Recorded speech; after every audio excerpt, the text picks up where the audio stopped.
Husband ni Rubilin, nasaan ka?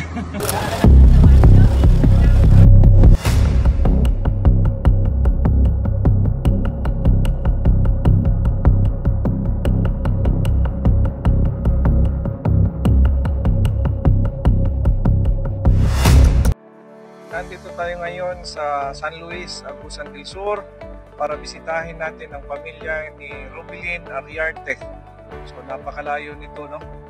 So pinuntahan talaga natin para maipakita natin sa inyo na yung pagsiservisyo natin sa aplikante ay tunay at totoo. Nandun na sa Saudi ang aplikante, bibisitahin natin yung pamilya para lang maipakita natin sa inyong lahat na tayo ay nagsiservisyo ng maayos sa ating mga aplikante kahit nasa ibang bansa na sila. Okay? Wait lang, antayin natin. Nandito na tayo sa bahay ni Miss Rubilin Arriarte. Ito yung bahay nila. So, tingnan mo. Yan.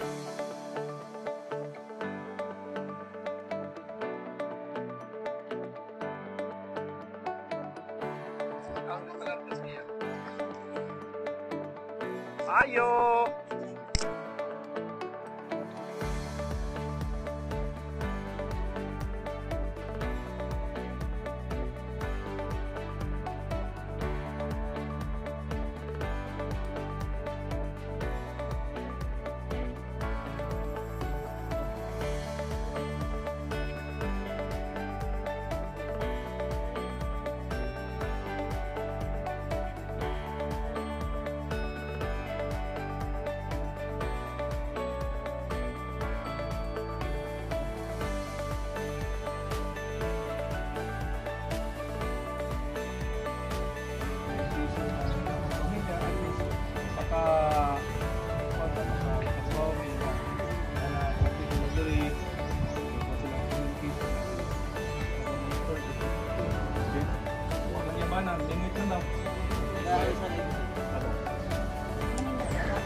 Wala yung husband ni Rubilin, pero napakabuti ng husband niya dahil namimingwit daw.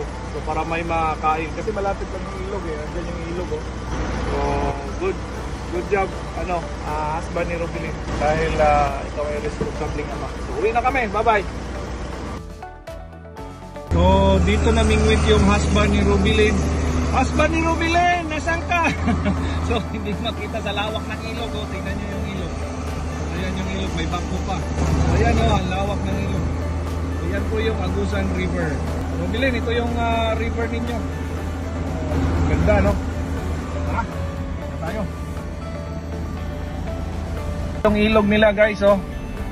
Mga kalingkers, ayan yung Davao River. Davao River, Agusan River. Ito yung ilog nila, ayan yung Agusan River. Diyan namingwit yung husband ni Rubilin. Ayan. Tingnan ninyo.